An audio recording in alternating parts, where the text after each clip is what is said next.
Soulcalibur VI.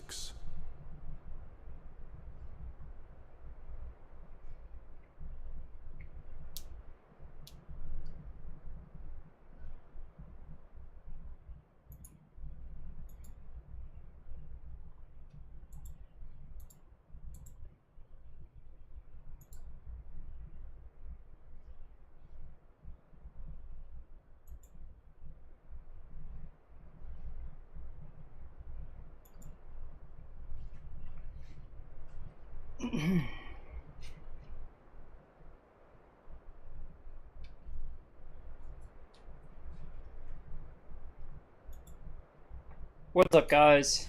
We are live. PC launch Soulcalibur VI.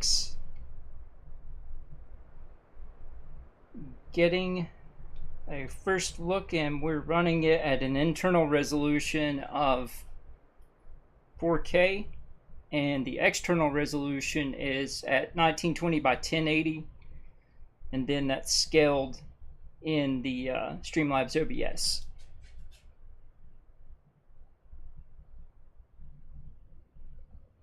I'm just getting my chat set up here so I can see what you guys say.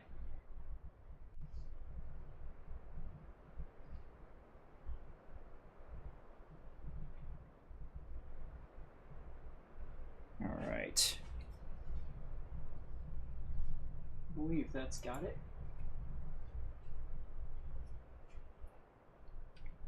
Yep. Got it. And as you can see, I brought out my nice, nifty, well-designed fight stick T2 Plus that Evermore Sai decided to help me with.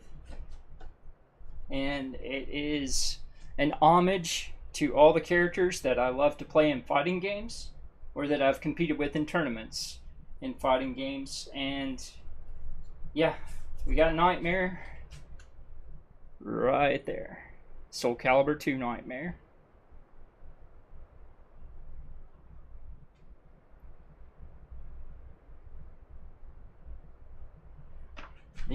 The only good Nightmare. Hopefully this game will help change my mind on a couple of things, but we'll see. We'll see how it goes. Alright, let's get into it. What I'm going to be going through first is, I've already set my buttons up, which is Y is for my A attack, or my horizontal.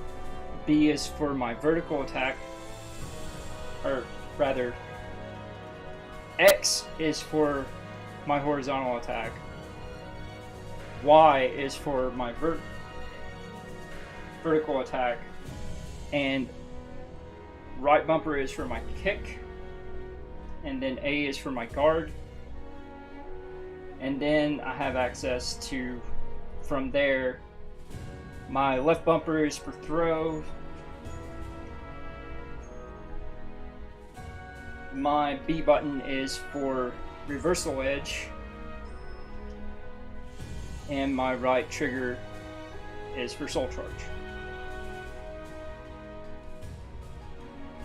So first things first, let's see what we have in the store. Or if you guys want to see what the options are, we'll go through that first. We got screen settings, battle camera settings, sound settings, 1-player controller settings, 2-player controller settings, player 1 keyboard settings, player 2 keyboard settings. Why those are mapped separately instead of just under control 1, control 2, I don't know. But anyway, stage music settings, graphics settings, network settings, display copyright info. So screen settings, we have brightness, upper and lower HUD adjustment. I've got it as high as it'll go. Lower, I've got as low as it will go. Subtitles for battle, subtitles for cutscenes, battle comment, display, custom effects display. You can set it for one or both players, and then reset settings. Battle camera, So we got dynamic where it keeps up with this, and we have regular camera for creation where it's a static set camera that stays in one position. It seems like training even does the same thing in arcade as well. It's odd. Sound settings. I love this music. It's my favorite music of any video game.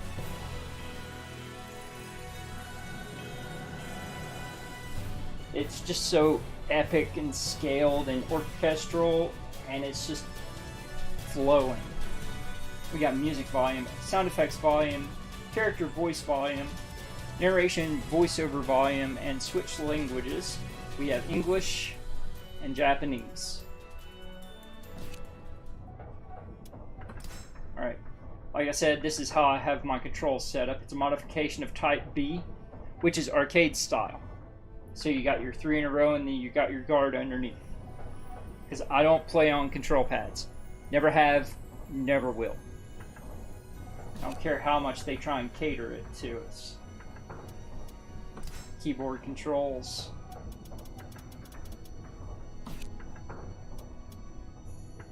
Stage music settings. Oof. So it's set according to which stages get which songs. That's interesting. Graphics settings. Like I said, borderless, 1080p, internal resolution is set at 200% of that, which is 4K. VSync is on, of course. Screen quality is maxed. I wish I had a way of disabling motion blur or depth of field, but I'll have to look through a info or config file later to see about that. I'm not going to use it, but that's all the network settings there are. Copyright. And there we go. Alright, let's see what's in store. View all content. I have all the content. Got it.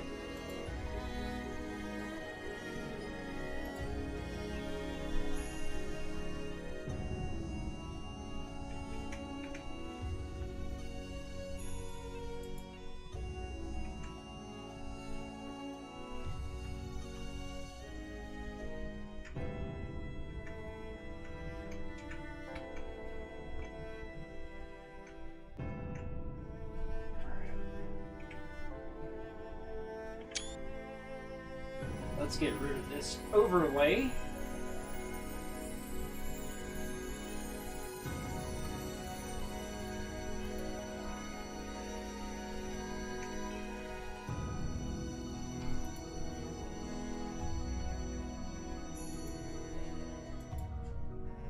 I hate overlays.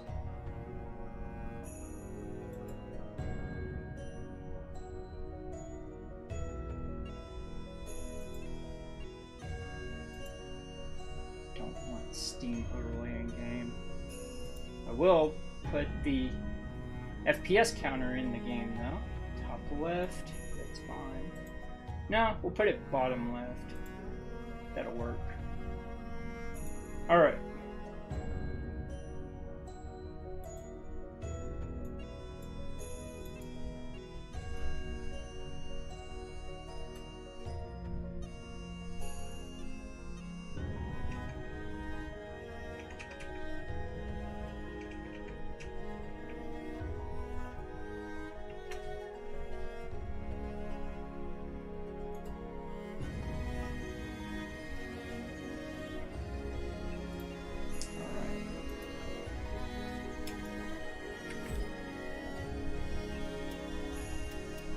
Alright, museum. Portraits. I'd much rather have like Soulcalibur 2 and 3 did, where you could go in a stage and watch and read the story underneath it, but it's a story, I guess.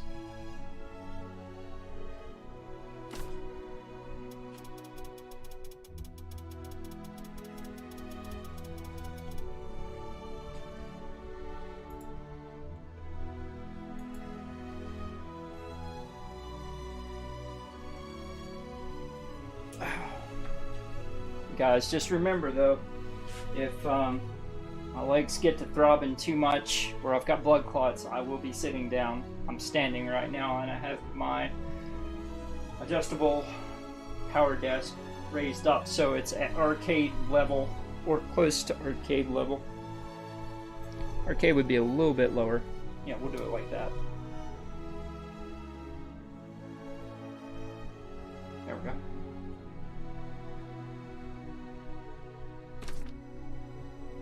Yes, story.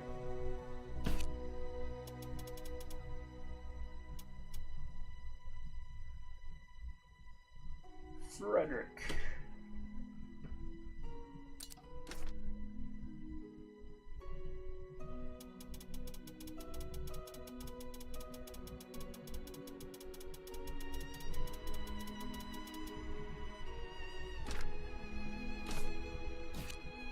Alright. Let's get out of this and Universal Tactics. This book is a collection of ancient manuscripts on the art of combat that were written in one of the Holy Roman Empire's great citadels. The writings were said to have been penned by practitioners of the sword, who put their illustrious masters' teachings to paper. Sadly, it appears that most have been lost, while others have notes adorning them made by the hands of others.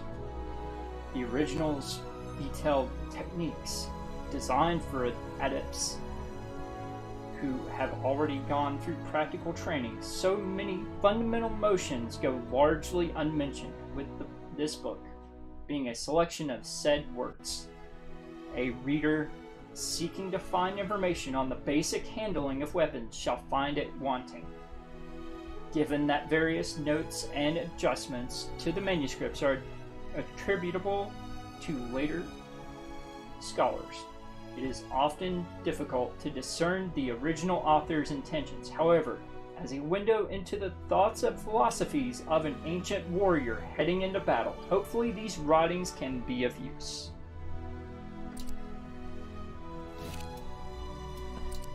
Strike first. Survival on the battlefield can be summed up thusly: attack and prevent your opponent from attacking. In other words, strike first. Even the most stalwart of warriors flinch and break their stance when struck, and every second they spend recoiling from an attack is a second they cannot attack you. If they can't attack you, they can't hurt you. And so, forestalling your opponent is the key to survival. Skilled warriors strike quickly, unbalance their foes, and don't let up until their enemies are defeated. Before all else, you must think to yourself, how can I strike before I am struck? Firstly, and most importantly, do not swing your weapon carelessly. Swing it with thought. Keep this simple mantra in your heart. Stay calm in the heat of battle, and you may very well live long enough to grow into a hardened warrior.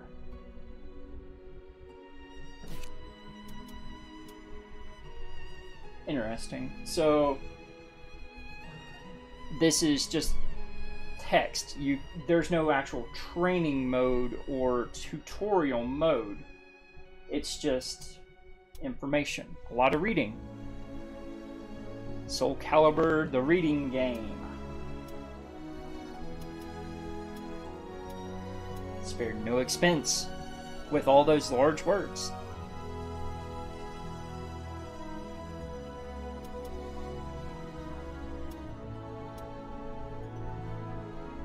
Alright, something new. Countering an offensive player with reversal edge. In battle, it can be difficult to know whether your opponent will attack middle or low.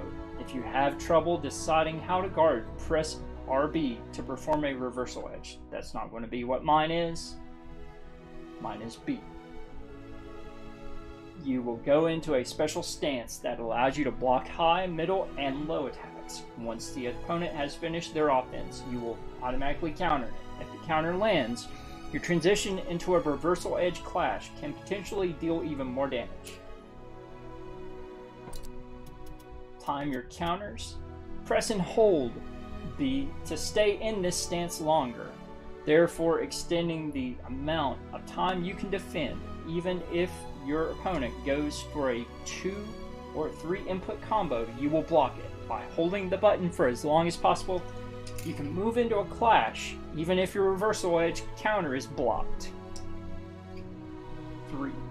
Some attacks can't be blocked, while a reversal edge allows you to block all sorts of attacks, including throws. Some attacks can't be defended against, namely break attacks, which are wreathed in blue lightning, and unblockable attacks, which are wreathed in red flames. To look at it another way, you can utilize these moves against an opponent using a reversal edge against you. A wise warrior boasts a superlative defense, while a wiser warrior relies on their wits more than their brawn. But what of the wisest warriors? Why, they win the battle before it has even begun. Raphael Sorel, head of the Sorel family. Some input knowledge from Raph. Beginner 6. Reversal edge clashes. The 3-way triangle of reversal edge clashes. When one fighter successfully lands a reversal edge, both sides will move to create space between each other and enter a special sparring phase. During this phase, press A, B, or K to unleash a special move that will determine whether you win or lose the phase, with each move being strong against one type and weak to another type. A attacks beat K attacks, while K attacks beat B attacks, and B attacks beat A attacks. Each fighter's style also impacts the strength of their A, B, and K attacks. With enough practice and knowledge about each of the fighting styles, you'll be able to read your opponent's moves and predict how they'll act during reversal edge clashes. Guarding and reversal edge clashes. If you're not sure which move to execute during a reversal edge clash, you can press guard or G to guard and momentarily fend off your opponent's attack. However, be warned, if you attempt to guard when your opponent uses a B attack, the clash will restart and enter a second round. Additionally, if your guard stamina is low when attempting to guard during a reversal edge clash, your opponent may be able to crush your guard. 3. Taking evasive maneuvers. If you're confident about whether your opponent will use an A, B, or K attack during a reversal edge clash, you can evade the attack altogether by pressing a direction to move out of the way, with each direction enabling you to dodge a different attack. Forward steps will move out of the way of A attacks, while side to side steps will get you away from B attacks, and back steps will move out of your reach for your K attacks. Evading during a reversal edge clash is a major gamble, however. While successfully dodging an attack will put you in a prime position to dish out major damage. If you guess their attack incorrectly and move the wrong way, you'll take the hit. A swordsman puts their life on the line each and every second in a fight. Every little thing your opponent looks at, every breath they breathe, and every step they take, they'll be watching you. Gee. They're all clues as to what their next move will be, and my experience reading such signs tells me that you're mad at how late I am, aren't you? So very, very mad. Antonio, the flower swordsman of Florence.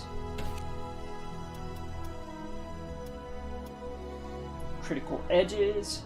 A deadly trump card when you've put up at least one soul gauge. You've built up at least one soul gauge, and you can press right trigger, which for me is not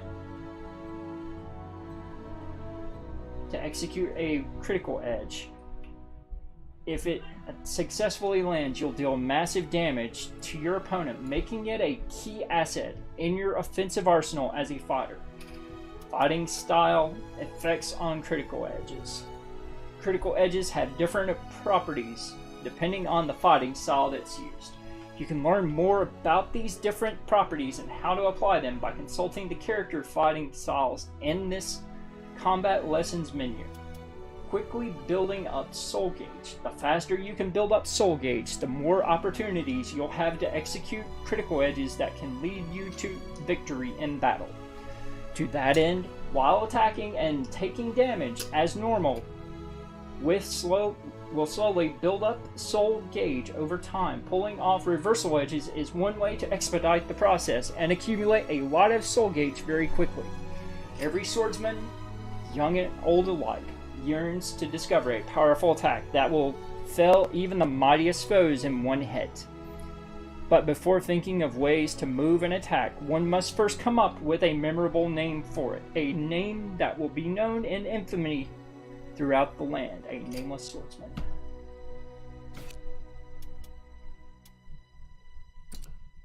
Mastering soul charges. Soul charge is a powerful comeback in dire situations. When you've built up at least one soul gauge, press back and all 3 ABK to trigger a soul charge.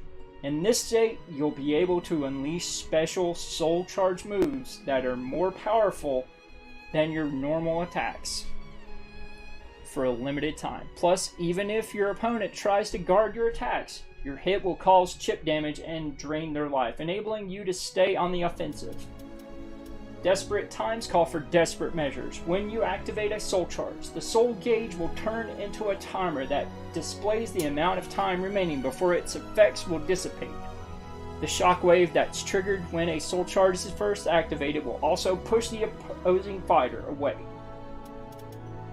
Soul charges have a variety of defensive uses as well. Not only can they be used to interrupt strong attacks from your opponent, they also freeze the round timer while activated, which will prevent you from losing by your opponent running out the clock or simply running out of time while you attack.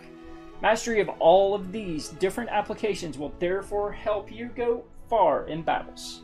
See, that's a new implementation of soul charge that wasn't there in previous games, so that's interesting. You can freeze the clock with it now. Soul charges versus critical edges. Critical edges can deal lots of damage within a short amount of time, making them very potent in the short term when used effectively. In contrast, soul charges won't necessarily make that big of a difference with respect to damage output, but they come with a variety of other benefits that can make them useful in their own right under certain conditions. Think wisely as you decide when and how to spend your soul gauge on the path to victory. The mark of a true hero lies in how they act in times of great peril. Whether lesser people will give up when their blade fails them and breaks and they have no more arrows to fire, a true hero stands tall and proud, even under great duress, and presses onward. It is during such trying times that the souls of men are truly tested and their legacy is history is decided, an ancient Egyptian inscription. Alright.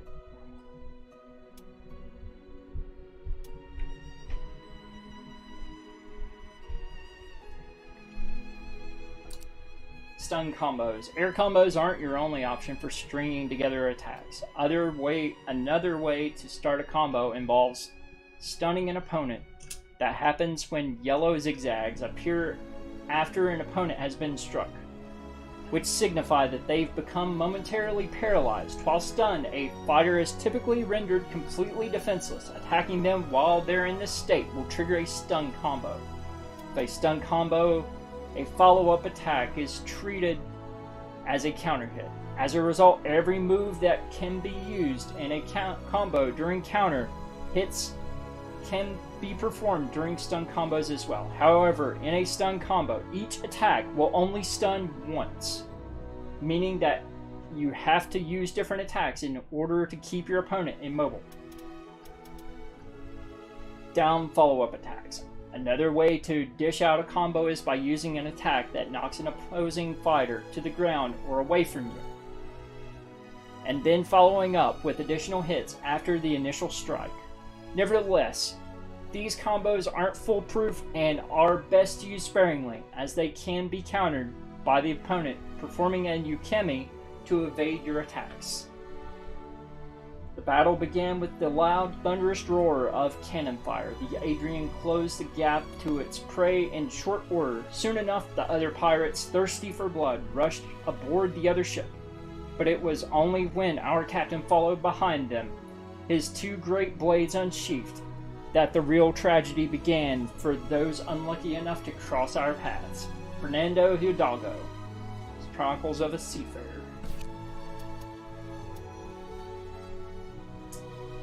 I don't care about anything else. Counter hits. Have you ever noticed that when you hit an enemy with an attack, sometimes they'll fall over a little differently than usual? That's because the way that you hit an enemy changes how much damage you deal and what sort of impact, what sort of effects you inflict on them. These hits with altered properties are referred to as counter hits. Once you understand how they work, you'll be able to deal more damage faster over the course of a match. Our main types of counter hits.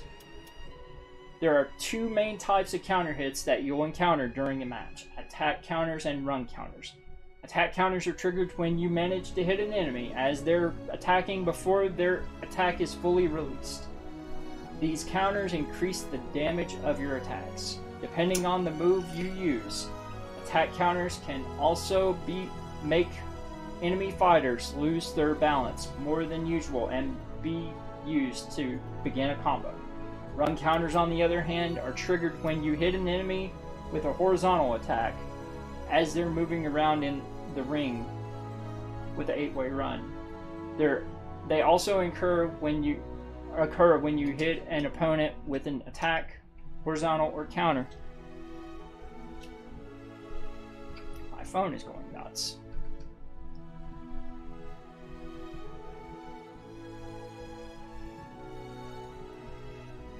Alright.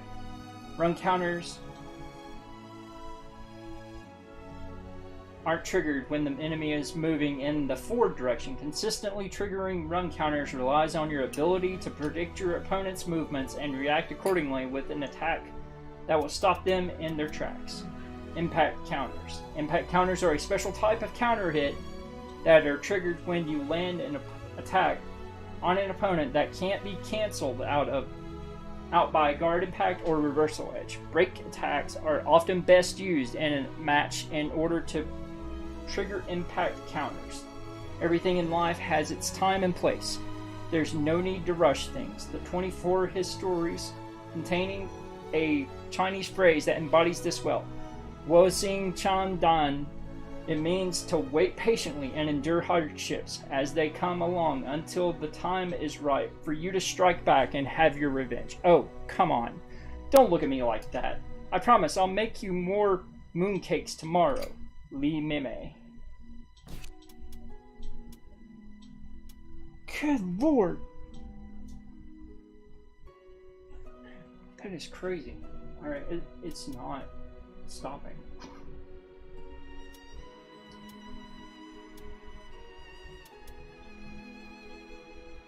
Alright, break attacks at mid-range. Wow, that is just constantly going. That is annoying. Alright, break attacks at mid-range, countering opponents waiting for a miss. The amount of damage that can be done to you from a combo that arises from a missed attack outweighs the damage that you can do from a single move meant to exert control. As such, experienced fighters will often not unleash any moves at all, as they try to bait the other side into missing an attack. Close-range fighters can excel during these matches by using the standoff as an opportunity to quickly approach their opponent and possibly even finish them right then and there, getting past an opponent's guard. Once you're close to the enemy fighter, it's recommended that you start employing throws and low attacks in order to break their standing guard. This is because in many cases when an opponent sees you running at them, they're likely to put up their guard out of instinct. If, however, they try to use a technique to stop your advance, you can use the command forward to break through it. Alternatively, you can also switch to the normal strategies for dodging such attacks in an attempt to make your opponent miss as well. The three-way triangle of mid-range attack. When broken down into an essential components, there are three things that comprise mid-range combat. Control tactics, tactics for making your opponent miss, and getting close and breaking your opponent's guard. Each one is strong against one and weak against the other. When an opponent is controlling the space and won't let you get close, focus on trying to make them miss an attack so you can safely approach them. If you see that an opponent is trying to get you to miss an attack, abandon control moves and shift your priority to getting close and breaking their guard. And if your opponent is trying to get close to you, that's when you dish out the control moves to maintain space between the two of you.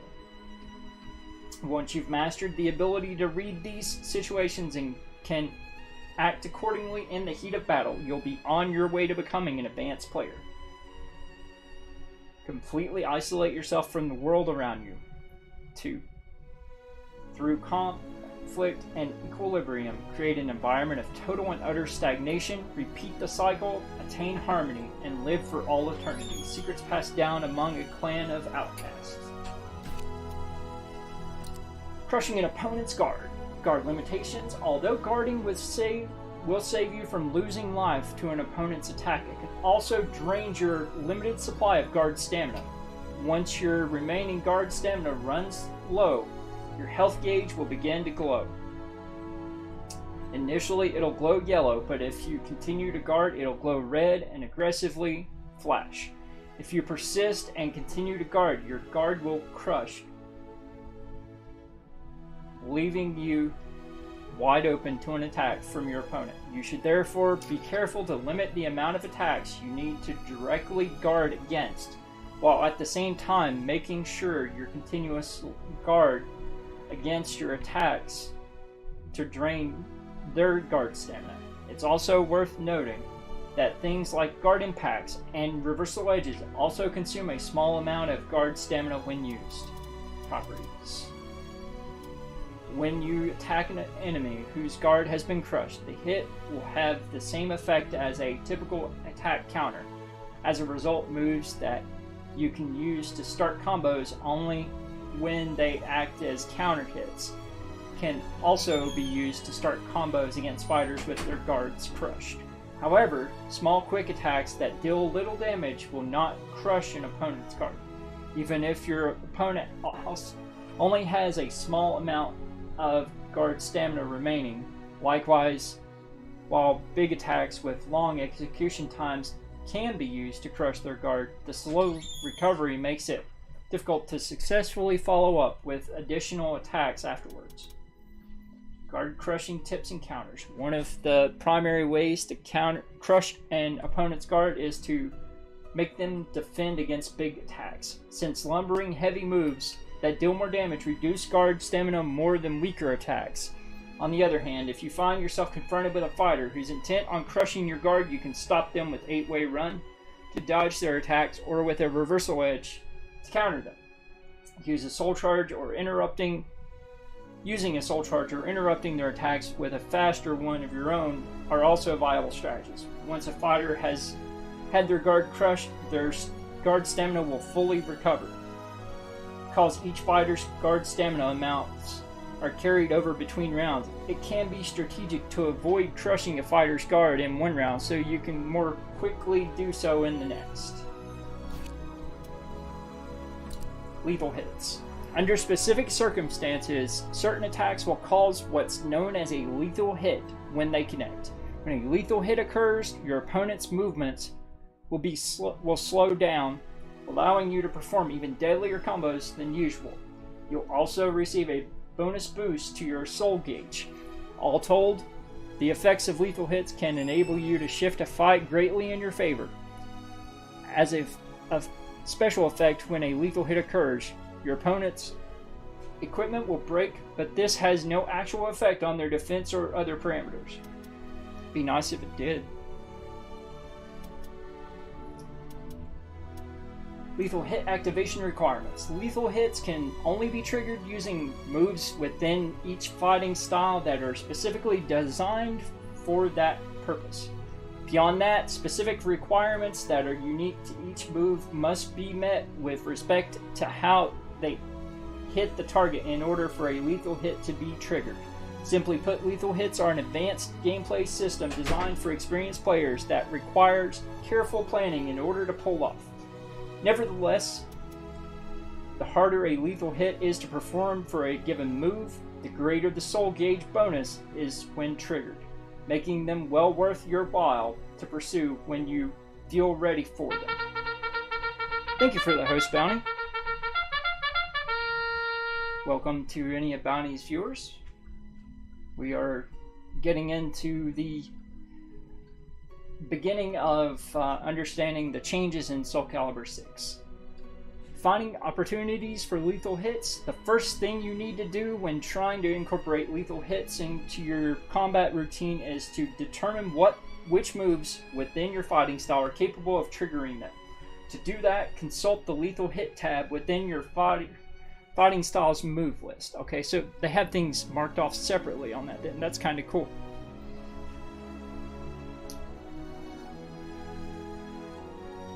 To do that, alright, where you'll learn the activation requirements for each move. Okay, some moves are extremely difficult to use for lethal hits though. In such cases, it's better to focus on moves that you can comfortably use in your existing arsenal rather than force yourself to incorporate tricky moves for lethal hits that you are unaccustomed to using. So, back throw, breaks and throw. Or just throw, which is A guard. A and guard.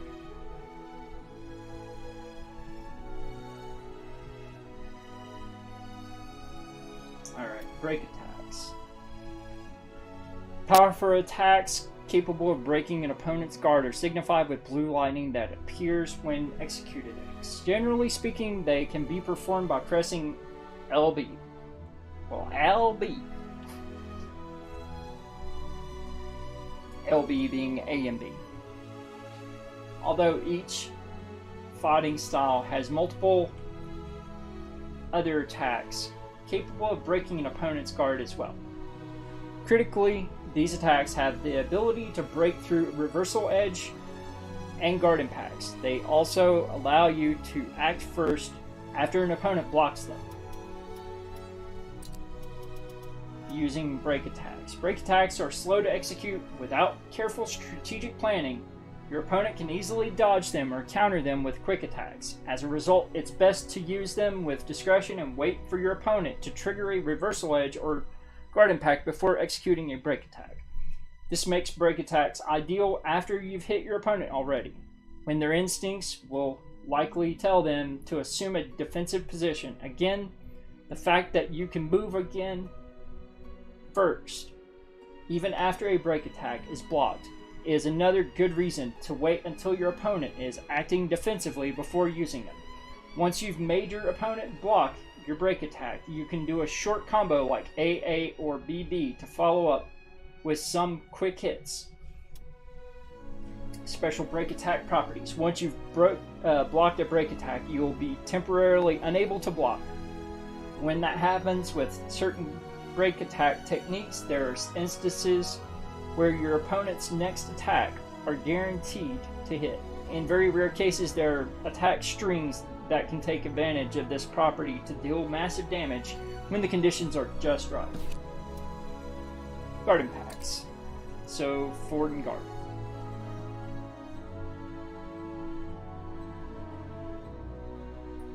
Guard impacts are performed by pressing forward and guard, and are used to repel an opponent's attack and break their posture. When successful, they provide openings that can be used to unleash a combo. However, guard impacts require precise timing, as they can only repel an enemy's attack at the very beginning of the animation. For new players, it's suggested that you focus on mastering reversal edges first, then solely incorporate guard impacts into your fighting routine. This will likely make the learning process go faster and more smoothly overall. Garden Packs versus Reversal Edge. One major trait that differentiates Garden Packs from Reversal Edges is their ability to outright cancel an opponent's actions. This gives them an edge over Reversal Edges against attack chains that might otherwise be too difficult to handle. Garden Packs make for a swift defensive response and are ideal for interrupting a potentially prolonged series of attacks. But, like Reversal Edges, Garden Packs can't block break attacks or unblockable attacks, and are therefore not invincible against every attack that you might face. What to do after a Garden Pack? After you've performed a Garden Pack, you might be tempted to use the most damaging attack you have, but before you react, it's important to consider how and to what extent your Garden Pack has broken your opponent's posture, as it varies depending on the strength of the attack being reflected. Weak attacks that are repelled with a Garden Pack will greatly disrupt your opponent's posture, while stronger, heavy attacks that are repelled with will impact their posture to a much lesser degree. In total, there are 3 different states that an enemy fighter can be in after a Garden Pack, which are outlined as follows. When a weak attack is repelled, the enemy is exposed long enough for you to initiate a combo. When a medium attack is repelled, the enemy is exposed long enough for you to hit them with a quick attack. When a large attack is repelled, you'll be able to move again first, but you won't be able to attack them quickly enough before they recover. It's important to bear all of these potential states in mind when fighting so that you can properly plan for your next move upon successfully executing a Garden Pack.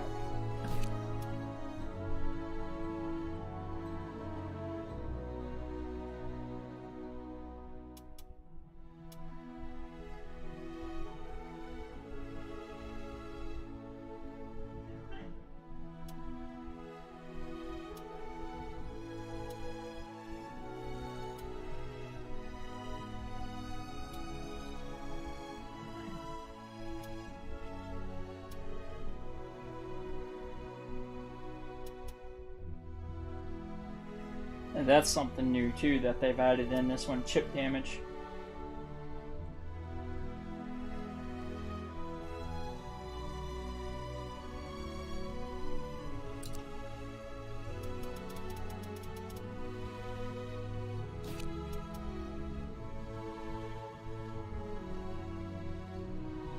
Destructible walls, floor and ground colors.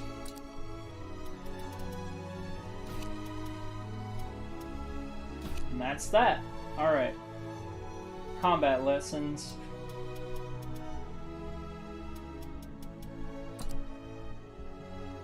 Fighting styles. For Nightmare, the strength required to heft this massive sword is unimaginable, and yet its wielder is capable of swinging it with ease. Landing hits as fierce as a tornado from mid to long range. Forceful blows send an opponent flying and can knock them off cliffs or castle walls. In fact, the unfettered savageness of this style can easily cow a weak-hearted opponent, particularly when they see that their blows are shrugged off with a flinch. Pure evil flows through this fighter's veins, causing a reddish-black aura to emit from them after certain attacks. This indicates the next attack they unleash could sunder even a mountain in twain. Alright, so wow, it's interesting. It's summing it up as beginner, adept, and master style instead of having a move list. So charge forward with revenge attacks. Bloodstorm is forward AA. Double Avenger is forward BB. Adamantine Cracker is forward kick. Have revenge properties on startup, and if you are attacked during the animation, you will automatically counterattack with Dire Vengeance. Start by using Bloodstorm and a Double Avenger to push your opponent forward the edge of the arena. Once you're close, aim for a counter hit with Adamantine Cracker. This automatic counter has priority over enemy attacks, so there's nothing to fear. Terror Charge. After paying your foe back with Dire Vengeance, you will be wreathed in flames of malice and enter the Terror Charge state. In this state, you can use a move, but only once that would ordinarily require you to be soul charged, which makes it great for offense and defense. Deathlord's Impalement. During Terror Charge, Forward BBB lets you move first if blocked, making it a potent option with a good reach that is easy to use, compensating for your lack of counterattack capability with Malicious Lord's Destruction during Terror Charge. KB is another wise choice. Also note that Soul Smasher down AB and Double Death Strike back kick become attack throws on hit while in the terror state. That's interesting. They've definitely added some depth. Assault your foe with Grimstride. Grimstride is down to forward stance. Is a special movement technique that lets you close in quickly. It is commonly used after attacks such as Shoulder Rush, Grimstride, so down or forward or up, and Ether Splitter, Grimstride, or forward, up, B.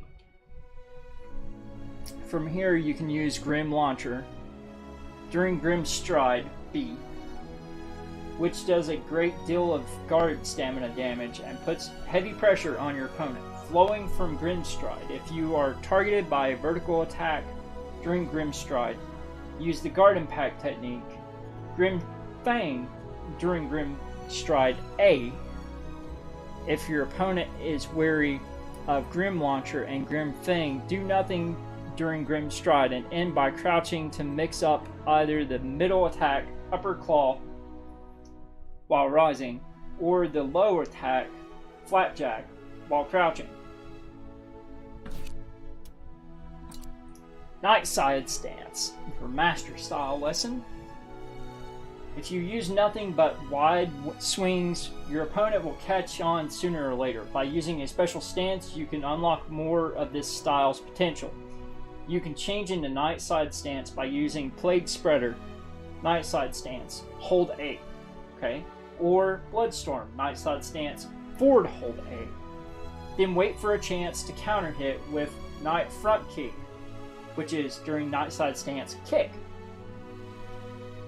If you are crouching, Upper Claw, Nightside Stance while rising B, starter is a combo starter and link, making it a good standby. Techniques from Nightside Stance. Night Front Kick is easy to punish if blocked. If your opponent is being defensive, you can push them and switch stances again to keep up the pressure with Soul Biter, Nightside Stance. During Nightside Stance, hold A. Using Grimstride during Nightside Stance down to forward to move in and attack in another good option. Dodge with back BK. By pressing back BK to switch into Nightside Stance, causes you to move in a way that avoids many short-range attacks. After a successful dodge, strike with the Phantom Star during Nightside Stance A then B to deliver or deal a heavy damage with a lethal hit. Critical Edges. Dark Reconquista Triumph properties. A slow attack with revenge properties that cannot be interrupted by high and middle attacks. If revenge is triggered, it gains guard impact properties, so you can deflect and follow up with AABB or other chains to dish out heavy damage. Tips: holding the button will delay the attack, but increase the damage. That's cool. Never had that before. Unless it's just like a derivative of the old Soul Charge where you get unblockable properties on certain moves. Holding it for the maximum duration will make it an unblockable attack. Waiting to release the button until the enemy hits you is an effective strategy. Got it. Soul Charge. Powerful new follow-ups. During the Soul Charge, you will be able to do new follow-ups from your main moves and special stances, opening up your offensive options. Many of these follow-ups are interrupted by being blocked, giving you the chance to attack freely. When the effect of the Soul Charge ends, you will be put into the Terror Charge state as an after effect. Use this to your advantage and make foes who get too greedy pay a heavy price. More painful combos with stance follow-ups.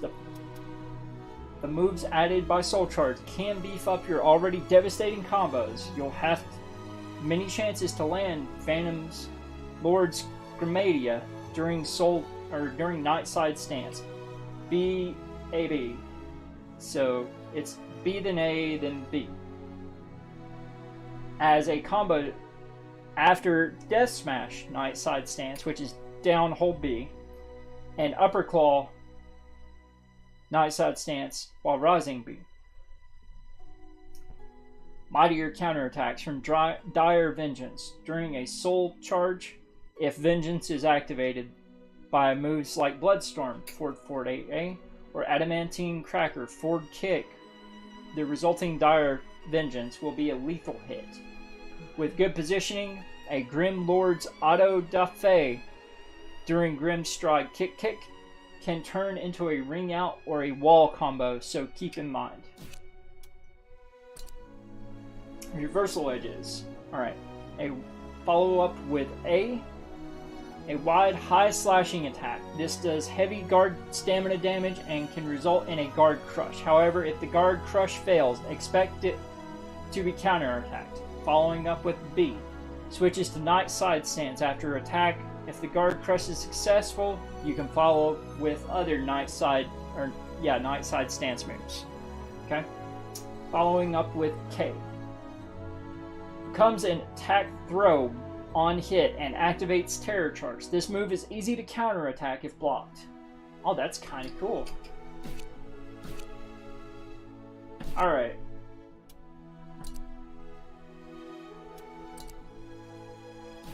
Don't have any music unlocked yet. Keyboard menu tips. Welcome to Soulcalibur VI. Drona's Battle Tutorial.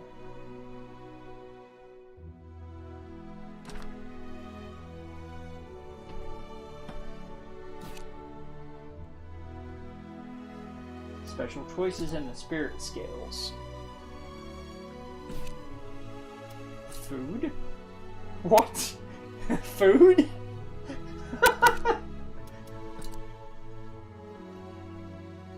Okay. Hopefully this game actually has other styles than what's currently in the game.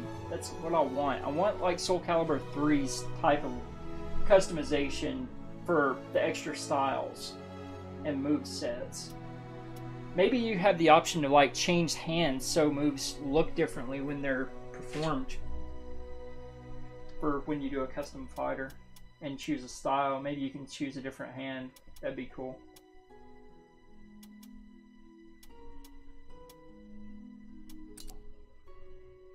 Eh.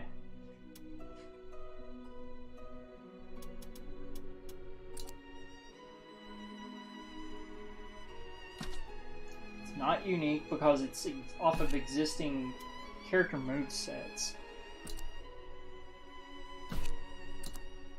Original character creation. Design a custom character from the ground up. Regular character customization. Add the appearance of one of the Soulcalibur's regular to roster. Okay.